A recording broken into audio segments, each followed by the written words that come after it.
एक आदमी सबके सामने अपनी पैंट के अंदर छुपाई हुई 10-10 जीन्स की परतें उतारता है। दूसरे आदमी की कमर से सैकड़ों महंगी घड़ियां बंधी मिलती हैं। लेकिन सबसे हैरान करने वाला मामला तब हुआ जब कस्टम अधिकारियों ने एक मध्यम उम्र के आदमी के शरीर में कुछ अजीब देखा। उसे कपड़े उतारकर जमीन पर झुकने को कहा गया और उसके पीछे के हिस्से से 2 सोने की ईंटें निकाली गईं। ये सब 70 के दशक के सबसे घटिया और पुराने तस्करी के तरीके थे। लेकिन सबसे ऊंचे स्तर की तस्करी कैसे होती थी, ये किसी ने सोचा भी नहीं था। असल में ये काम कर रही थीं समुद्र में डुबकी लगाने वाली समुद्री महिलाएं, जिन्हें सी वुमन, सी मेडन कहा जाता था। वे दिन भर समुद्र में जाकर सी फूड निकाल कर लाती थीं।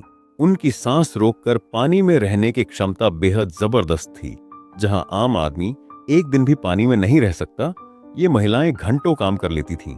इसी वजह से उनके काम को उस दौर में कोई और कर ही नहीं सकता था। रात में तस्करी करने वाली नावें समुद्र में माल फेंक देती और दिन में ये समुद्री महिलाएं जाकर उस सामान को निकाल लाती। तरीका इतना गोपनीय था कि कोई शक भी नहीं करता था कि ये महिलाएं तस्करी में शामिल हैं। धीरे धीरे उन्होंने खूब पैसा कमाना शुरू कर दिया। लेकिन एक दिन सब उलट गया। जब वे अपनी आखिरी पेटी पानी से निकाल रही थीं, तभी रस्सी टूट गई। पेटी नीचे गिरी और सामान समुद्र में फैल गया। उसे देखकर सभी दंग रह गईं। पेटी में सोना भरा था। कैप्टन ने तुरंत बाकी पेटियों को भी चेक किया। हर जगह सिर्फ सोना था। इतना सोना तस्करी करते पकड़े जाने का मतलब था जीवन भर जेल। तभी दूर से पुलिस की सायरन की आवाज आई। सब घबरा गए। कैप्टन ने जल्दी से आदेश दिया कि सभी पेटियां समुद्र में फेंक दो। फिर वह जहाज चलाने दौड़ा, लेकिन जहाज की लंगर रस्सी चट्टान में फंस गई थी। कैप्टन का बेटा लंगर निकालने दौड़ा, लेकिन अकेले उसकी ताकत नहीं चली। सभी ने मिलकर रस्सी खींची, पर अचानक रस्सी टूट गई और उछलकर कैप्टन के बेटे को लगी। वह संतुलन खोकर पानी में गिर गया। कैप्टन उसे बचाने के लिए कूद पड़ा, पर बेटे का पैर जाल में फंस चुका था। दोनों जहाज के प्रोपेलर में जा फंसे। समुद्र का पानी लाल हो गया और सबके सामने कैप्टन और उसका बेटा मर गए। किसी ने ध्यान नहीं दिया कि उसी समय कस्टम की नाव भी पहुंच चुकी थी। सभी तस्करों को गिरफ्तार कर लिया गया। बस दूसरी बहन, सेकंड सिस्टर, छुपकर भाग निकली। जेल में बाकी बहनें पहुंच गईं। जगह गुप्त थी और सिर्फ दूसरी बहन ही बची थी, इसलिए सबको शक हुआ कि उसी ने धोखा दिया है। बड़ी बहन ने कसम खाई कि बाहर निकलकर वह उससे हिसाब करेगी। 2 साल बाद सब जेल से रिहा हुई, लेकिन दूसरी बहन का कहीं पता न था। असल में वह सियोल जाकर फिर तस्करी करने लगी। 2 साल में वह काफी बड़ी खिलाड़ी बन गई, लेकिन जल्द ही उसे उस इलाके के तस्करी सरदार ने अगवा कर लिया, जिसका नाम था चोल अध्यक्ष, क्वोन प्रेसिडेंट। उससे दुश्मनी का मतलब होता था या तो मौत या फिर गुलामी। जिंदगी बचाने के लिए दूसरी बहन ने एक गुप्त तस्करी स्थान बताया, जहां से तस्करी करने पर कस्टम कभी नहीं पकड़ पाएगा। ये सुनकर तस्करी सरदार ने नई रूट खोल दी और उसकी जिम्मेदारी दूसरी बहन को दी। वह अपने पुराने गांव पहुंची और मालिकन से मिली। उसे उम्मीद थी कि मालिकन समुद्री महिलाओं को काम पर लगेगी, पर मालिकन ने बताया कि अब पूरे गांव पर कर्ली हेयर नाम का आदमी राज करता है, जो उसी पुरानी नाव का छोटा लड्डेच का था। कैप्टन की मौत के बाद उसने सब संभाल लिया था।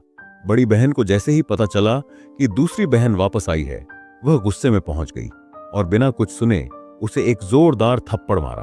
अगर कर्ली हेयर बीच में ना आता तो लड़ाई और बढ़ जाती। बड़ी बहन ने मेज पर रखी एक फोटो और मैगजीन देखकर दूसरी बहन को धमकी देकर चली गई और सभी सी वुमन को आदेश दिया, उसकी अनुमति के बिना वे कोई तस्करी का काम नहीं करेंगी। अब दूसरी बहन मुसीबत में थी। समुद्री महिलाएं काम नहीं करेंगी तो तस्करी हो ही नहीं पाएगी। वह बड़ी बहन से बात करने गई, पर उसने बात सुनने से पहले ही उसकी गर्दन पर चाकू रख दिया। हालांकि मन में वह कभी दूसरी बहन के साथ काम नहीं करना चाहती थी, लेकिन बहनों के मजबूर हाल देखकर उसे मानना पड़ा।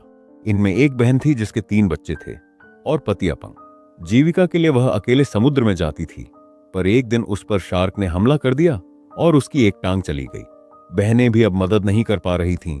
अब बड़ी बहन मजबूरी में दूसरी बहन की बात मान लेती है, लेकिन उनकी यह गुप्त मुलाकात कस्टम विभाग की नजरों में आ जाती है। कस्टम के कप्तान ने तस्करी के शक में मालिकन की दुकान को सील कर दिया और उसे डराकर यह पता किया कि समुद्री महिलाएं किस दिन किस जगह तस्करी का माल समुद्र से निकालती हैं। जानकारी मिलते ही कप्तान अपनी टीम को लेकर उसी जगह पे पहले से छिपकर बैठ गया। समय होने पर सच में एक मछुआरों की नाव दिखाई दे गई। जैसे ही समुद्री महिलाएं पानी से बाहर आने लगीं, कस्टम ने अचानक सायरन बजा दिया। तभी कुछ ऐसा हुआ जिसने सबको चौंका दिया। दो महिलाएं एक दूसरे को आंसू भरी आंखों से देख रही थीं। यह देखकर बड़ी बहन को शक हुआ कि कुछ बड़ा खेल चल रहा है। असल सच्चाई यह थी कि दूसरी बहन पहले ही समझ गई थी कि कस्टम वाले उनके पीछे पड़े हैं। इसीलिए उसने एक चालाकी वाली योजना बनाई। वह तस्करी का सारा असली माल 3 घंटे पहले ही निकाल लाई और असली समय पर साधारण मछली पकड़ने वाली दूसरी नावों को भेज दिया। कस्टम जब पहुंचा, उसे एक पूरी नाव भर साधारण समुद्री सीपियाओं ही मिली। कप्तान गुस्से से पागल हो गया। इस राज को सिर्फ 3 महिलाएं ही जानती थीं। इसके बाद हर ऑपरेशन में वे जगह, समय और संकेत बदलती रहीं ताकि कोई पकड़ न सके। धीरे धीरे समुद्री महिलाओं की कमाई फिर बढ़ने लगी। तस्करी का बड़ा सरदार भी दूसरी बहन पर पूरी तरह भरोसा करने लगा। उसने यह भी पता करवाया कि 2 साल पहले इन सबको असल में धोखा किसने दिया था। जांच का नतीजा चौंकाने वाला था। धोखा देने वाली कोई और नहीं, कर्ली हेयर नाम की वही औरत थी जो अब पूरे गांव पर हुकूमत करती है और कस्टम कप्तान से भी मिली हुई है। तस्करी सरदार ने फैसला किया कि वह कर्ली हेयर को रास्ते से हटाएगा, लेकिन कर्ली हेयर इससे पहले ही सरदार को खत्म करने की योजना बना चुकी थी। अगले ही दिन उसने पड़ोसी गांव से कई हथियारबंद गुंडों 100 को इकट्ठा किया और होटल की तरफ बढ़ गई।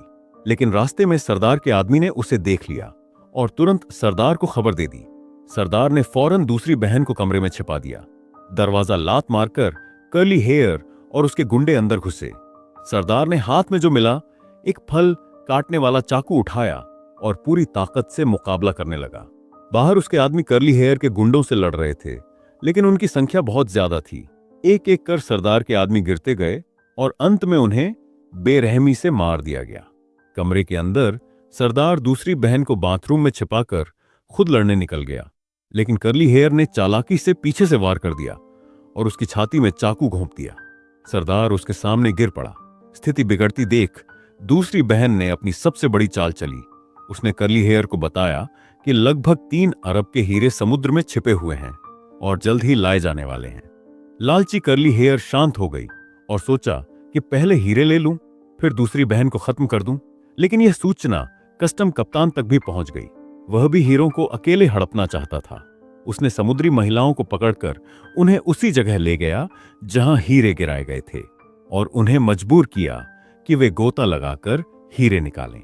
साथ ही कर्ली हेयर के गुंडे भी ऑक्सीजन सिलेंडर के साथ पानी में उतरे। कप्तान ने आदेश दिया, जैसे ही किसी को हीरे मिले उन्हें वहीं मार देना। लेकिन समुद्र समुद्री महिलाओं का असली इलाका था। उन्होंने धीरे धीरे कर्ली हेयर के गुंडों को एक एक कर पानी में ही खत्म कर दिया। जब दूसरी बहन ने आखिरकार हीरों का असली बैग ढूंढ लिया, तभी आखिरी गुंडा पहुंच गया। उसी समय समुद्र में एक बड़ा शार्क भी आ गया। सब घबरा गईं और ऊपर आने लगी, लेकिन कप्तान ने गोली चलाकर उन्हें फिर से नीचे जाने पर मजबूर कर दिया। ऊपर नाव पर खड़ी मालिकन यह सब देखकर गुस्से और दर्द से पागल हो गई।